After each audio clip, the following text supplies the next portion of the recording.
Hi friends, എല്ലാവർക്കും പുതിയൊരു വീഡിയോയിലേക്ക് സ്വാഗതം. ഇന്നത്തെ വീഡിയോയിൽ നല്ല ടേസ്റ്റി ആയിട്ടുള്ള ഉണക്ക ചെമ്മീനും ചുരക്കിയും വെച്ചിട്ടുള്ളൊരു കറിയാണ്. ചോറിൻ്റെ കൂടെയും അപ്പത്തിൻ്റെ കൂടെയൊക്കെ നല്ല കോമ്പിനേഷനാണ് ഈ കറി. ഇതിൻ്റെ ടേസ്റ്റ് കൂട്ടാനായിട്ടുള്ള കുറച്ച് ടിപ്സും കൂടെ ഞാനിവിടെ പറയുന്നുണ്ട്. അപ്പോൾ നമ്മൾക്ക് നോക്കാം ഇതെങ്ങനെയാണ് തയ്യാറാക്കുന്നത് എന്നുള്ളത്. ഞാനിതിവിടെ ഉണക്ക ചെമ്മീൻ്റെ ഉള്ളിലത്തെ പരിപ്പ് മാത്രമായിട്ടാണ് കറി വയ്ക്കുന്നത്. നിങ്ങൾക്ക് വേണമെന്നുണ്ടെങ്കിൽ ഈ ടൈപ്പ് ഉണക്ക ചെമ്മീനും എടുക്കാം. അങ്ങനെ എടുക്കുകയാണെങ്കിൽ അതിൻ്റെ തലയും വാലും ഒന്ന് നുള്ളിക്കളയണം. ചിലർക്ക് ഇതിൻ്റെ തലയൊക്കെ കഴിച്ചു കഴിഞ്ഞാൽ അലർജി ഉണ്ടാവും, ചിലപ്പോൾ വയറുവേദനയൊക്കെ ഉണ്ടാവാൻ ചാൻസ് ഉണ്ട്. അതുകൊണ്ട് ഇത് നുള്ളിക്കളഞ്ഞിട്ട് എടുക്കുന്നതാണ് നല്ലത്. പിന്നെ ഇതിൽ മണ്ണൊക്കെ ഉണ്ടാവാൻ ചാൻസ് ഉണ്ട്.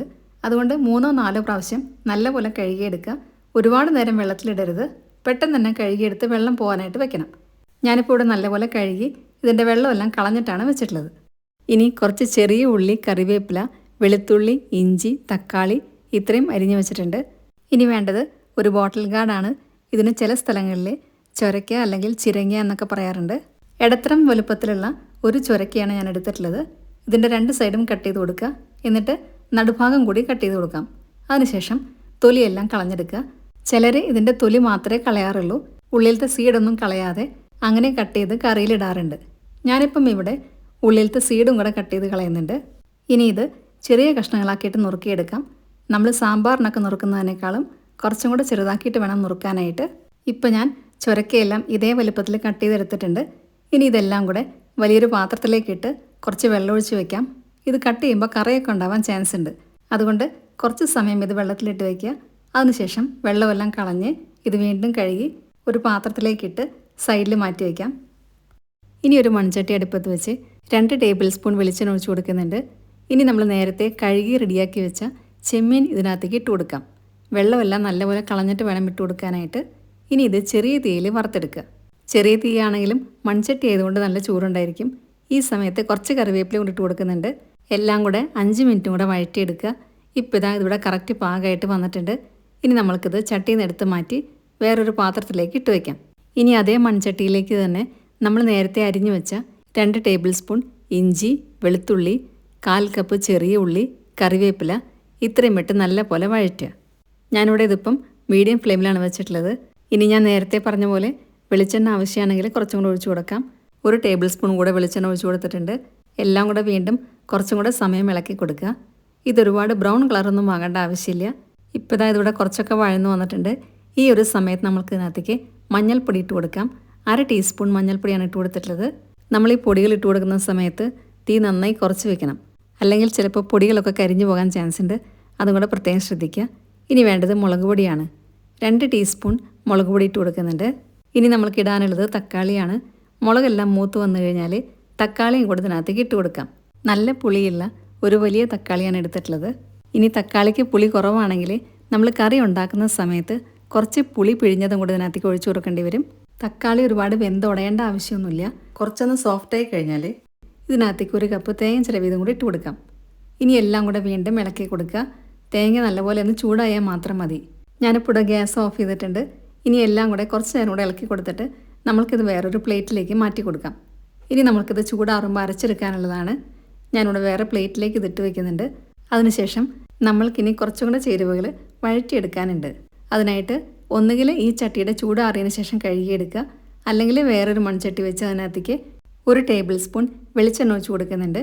എണ്ണ ചൂടായിട്ട് വരുമ്പോൾ 1 ടീസ്പൂൺ കടുകിട്ട് കൊടുക്കുക.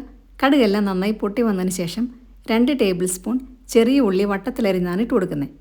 ഇനി വേണ്ടത് വെളുത്തുള്ളി നീളത്തിലരിഞ്ഞത് 1 ടേബിൾ സ്പൂൺ, പച്ചമുളക് വട്ടത്തിലരിഞ്ഞത് 2-3 എണ്ണം, ഇഞ്ചി പൊടിയായിട്ട് അരിഞ്ഞത് 1 ടേബിൾ സ്പൂൺ, കുറച്ച് കറിവേപ്പില ഇത്രയും ഇട്ട് കൊടുത്തതിന് ശേഷം കുറച്ച് നേരം ഇതൊന്ന് വഴറ്റിയെടുക്കുക. ഒരുപാട് കളറൊന്നും മാറേണ്ട ആവശ്യമില്ല. 2-3 മിനിറ്റ് വഴറ്റിയതിന് ശേഷം ഇനി നമ്മൾക്ക് ഇതിനകത്തേക്ക് ഇട്ട് കൊടുക്കാനുള്ളത് നേരത്തെ നമ്മൾ അരിഞ്ഞ് കഴുകി വെച്ച ചുരക്കയാണ്. അതും കൂടി ഈ സമയത്ത് ഇതിനകത്തേക്ക് ഇട്ട് കൊടുക്കാം. എന്നിട്ട് വീണ്ടും തീ നന്നായി കുറച്ച് വെച്ച് വഴറ്റിയെടുക്കാം. ഈ സമയത്ത് വെള്ളമൊന്നും ഒഴിക്കേണ്ട ആവശ്യമില്ല. ചുരക്കയിൽ നല്ലപോലെ വെള്ളമൊക്കെ ഉള്ളതാണ്. അതുകൊണ്ട് കുറച്ച് കഴിയുമ്പോഴത്തേക്കും വെള്ളമൊക്കെ നല്ലപോലെ ഇറങ്ങി വരും. നമ്മളിത് ചെറിയ തീയിലാണ് ആദ്യം വേവിച്ചെടുക്കുന്നത്. അതുകൊണ്ട് തന്നെ വെള്ളം തീരെ ഒഴിക്കുന്നില്ല. ഈ സമയത്ത് തന്നെ 1/2 ടീസ്പൂൺ ഉപ്പും 1/2 ടീസ്പൂൺ മഞ്ഞൾപ്പൊടിയും കൂടി ഇട്ട് കൊടുക്കാം. എല്ലാം കൂടെ വീണ്ടും നല്ലപോലെ ഇളക്കിയെടുക്കുക. അതിനുശേഷം കുറച്ച് നേരം ഞാനിതൊന്ന് അടച്ചു വെച്ച് വേവിക്കുന്നുണ്ട്. അടച്ചു വെച്ചാലും ഇടയ്ക്കിടയ്ക്ക് ഇളക്കി കൊടുക്കാൻ മറക്കരുത്. കാരണം നമ്മൾ ഇതിനകത്ത് തീരെ വെള്ളം ഒഴിച്ചിട്ടില്ല. ഇങ്ങനെ വേവിക്കുമ്പോൾ കറിക്ക് നല്ല ടേസ്റ്റ് ആയിരിക്കും. കുറച്ച് കഴിയുമ്പോഴത്തേക്കും ചൊരക്കയിൽ നിന്ന് ഇതേപോലെ വെള്ളം ഇറങ്ങി വരാൻ തുടങ്ങും. ഈ വെള്ളത്തിൽ കിടന്ന് തന്നെ ഇത് വെന്തോളും. വെന്തതിന് ശേഷം വേണം നമുക്ക് ബാക്കി ചേരുവകളൊക്കെ ചേർത്ത് കൊടുക്കാൻ. വീണ്ടും കുറച്ച് സമയം കൂടെ അടച്ചു വെച്ച് വേവിക്കുക. ഇടയ്ക്കിടയ്ക്ക് ഞാൻ ഇളക്കി കൊടുക്കുന്നുണ്ട്. നമ്മൾ നേരത്തെ വഴറ്റി വെച്ചതൊക്കെ നല്ലപോലെ ചൂടാറി വന്നിട്ടുണ്ട്. മിക്സിയുടെ ജാറിലിട്ട് നല്ല പേസ്റ്റായിട്ട് ഇത് അരച്ചെടുക്കാം. എല്ലാം കൂടി ഒരുമിച്ച് തന്നെ ഇട്ട് കൊടുക്കുക. ഞാനിപ്പം ഇവിടെ വലിയ ജാറാണ് എടുത്തിരിക്കുന്നത്. നിങ്ങൾക്ക് വേണമെന്നുണ്ടെങ്കിൽ ചെറിയ ജാറിൽ വെച്ചിട്ട് അരയ്ക്കാം. നല്ല പേസ്റ്റായിട്ട് വേണം അരയ്ക്കാനായിട്ട്. ആദ്യമേ തന്നെ ഒരുപാട് വെള്ളം ഒഴിച്ചു കൊടുക്കേണ്ട, കുറച്ച് വെള്ളം മാത്രം ഒഴിച്ചു കൊടുക്കുക. പിന്നീട് അരയ്ക്കുന്ന സമയത്ത് ആവശ്യമാണെങ്കിൽ നമ്മൾക്ക് കൂടുതൽ വെള്ളം ഒഴിച്ചു കൊടുക്കാം. ഞാനിതിവിടെ നന്നായി അരച്ചെടുത്ത് വന്നിട്ടുണ്ട്. നമ്മൾ ചുരക്ക ചെറിയ തീയിലാണ് വെച്ചിട്ടുണ്ടായിരുന്നത്. ഇടയ്ക്കിടയ്ക്ക് ഞാനിത് ഇളക്കി കൊടുക്കുന്നുണ്ടായിരുന്നു. ചുരക്കയൊക്കെ കുറച്ച് വെന്ത് വന്നിട്ടുണ്ട്. ഇനി നമ്മൾക്ക് അരപ്പ് നേരെ ചട്ടിയിലേക്ക് ഒഴിച്ചു കൊടുക്കാം. അതിനുശേഷം മിക്സിയിൽ കുറച്ച് വെള്ളം ഒഴിച്ചിട്ട് അതും കൂടെ ചട്ടിയിലേക്ക് ഒഴിച്ചു കൊടുക്കുന്നുണ്ട്. എല്ലാം കൂടെ നല്ലപോലെ ഇളക്കിയെടുക്കുക.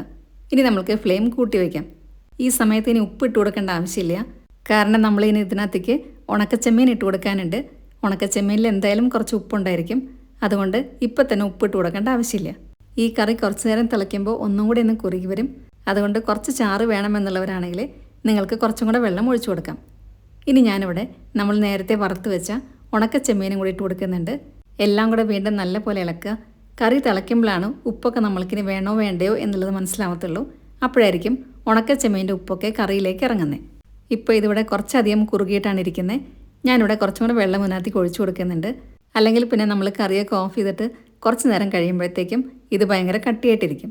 അതുകൊണ്ട് കുറച്ച് ലൂസായിട്ട് വേണം നമ്മൾ എടുക്കാനായിട്ട്. ഇനി ഈ കറി നല്ലപോലെ ഒന്ന് തിളച്ച് വരണം. അതുവരെ വെയിറ്റ് ചെയ്യുക. 5 മിനിറ്റ് മാത്രം ഇത് തിളപ്പിച്ചാൽ മതി. അപ്പോഴത്തേക്കും എല്ലാം നല്ലപോലെ വെന്ത് വന്ന് കാണും. കാരണം ചുരക്ക നമ്മൾ നേരത്തെ വേവിച്ചിട്ടുണ്ടായിരുന്നു. അതേപോലെ തന്നെ ഉണക്ക ചെമ്മീനും നമ്മൾ ഫ്രൈ ചെയ്തിട്ടാണ് എടുത്തിട്ടുള്ളത്. ചുരക്ക നമ്മൾ വെള്ളം ഒഴിക്കാതെയാണ് വേവിച്ചിട്ടുണ്ടായിരുന്നത്. അതുകൊണ്ട് തന്നെ ഇത് തീരെ വെന്തുടഞ്ഞ് പോകത്തില്ല. ഞാനിവിടെ ഉപ്പ് നോക്കി കഴിഞ്ഞപ്പോൾ കുറച്ച് കുറവാണ്. അതുകൊണ്ട് കുറച്ചും കൂടി ഉപ്പിട്ട് കൊടുക്കുന്നുണ്ട്. കറിയൊക്കെ നല്ലപോലെ തിളച്ച് വന്നിട്ടുണ്ട്. ഉണക്ക ചെമ്മീനും ചുരക്കയും നന്നായി വെന്ത് വന്നിട്ടുമുണ്ട്. ഇതാണ് ഇതിൻ്റെ കറക്റ്റ് പാകം. ഇനി നമുക്ക് ഫ്ലെയിം ഓഫ് ചെയ്യാം. കുറച്ച് നേരം ഇരിക്കുമ്പോഴത്തേക്കും ഇത് ഒന്നും കൂടെ ഒന്ന് കുറുകി വരും. ഇപ്പോൾ ഇതിവിടെ കുറച്ച് സമയമായിട്ടുണ്ട്. കറിയൊക്കെ പാകത്തിന് കുറുകി വന്നിട്ടുണ്ട്. ചോറിൻ്റെ കൂടെയും കപ്പയുടെ കൂടെയും അപ്പത്തിൻ്റെ കൂടെയും ചപ്പാത്തിയുടെ കൂടെയൊക്കെ നല്ല കോമ്പിനേഷനാണ് ഈ കറി. ഉണക്കച്ചെമ്മീൻ വെച്ച് ഒരുപാട് റെസിപ്പീസ് ഞാൻ ഇട്ടിട്ടുണ്ട്. അതിൻ്റെ എല്ലാം ലിങ്ക് ഞാനിവിടെ ഡിസ്ക്രിപ്ഷൻ ബോക്സിൽ കൊടുക്കാം. കാണാത്തവരുണ്ടെങ്കിൽ അത് ക്ലിക്ക് ചെയ്ത് കണ്ടാൽ മതി. അപ്പോൾ എല്ലാവർക്കും ഇന്നത്തെ വീഡിയോ ഇഷ്ടമായെന്ന് വിചാരിക്കുന്നു. വീഡിയോ ഇഷ്ടമായിട്ടുണ്ടെങ്കിൽ നിങ്ങളുടെ ഫ്രണ്ട്സിനും റിലേറ്റീവ്സിനൊക്കെ ഷെയർ ചെയ്യാൻ മറക്കരുത്. സബ്സ്ക്രൈബ് കൂടെ ചെയ്യുക. അതിൻ്റെ സൈഡിലുള്ള ബെല്ലൈക്കണിൽ ഓൾ എന്നുള്ള ഓപ്ഷനോടെ ക്ലിക്ക് ചെയ്യുക. അപ്പോൾ നെക്സ്റ്റ് ടൈം ഞാൻ വീഡിയോ ഇടുമ്പോൾ പെട്ടെന്ന് തന്നെ നിങ്ങൾക്ക് നോട്ടിഫിക്കേഷൻ വരുന്നതായിരിക്കും. ഈ രീതിയിൽ കറിയൊക്കെ ഉണ്ടാക്കി നോക്കിയതിന് ശേഷം നിങ്ങളുടെ ഫീഡ്ബാക്സ് എല്ലാം കമൻസിലൂടെ അറിയിക്കാൻ മറക്കരുത്. നല്ലൊരു വീഡിയോ ആയിട്ട് വീണ്ടും കാണാം. താങ്ക്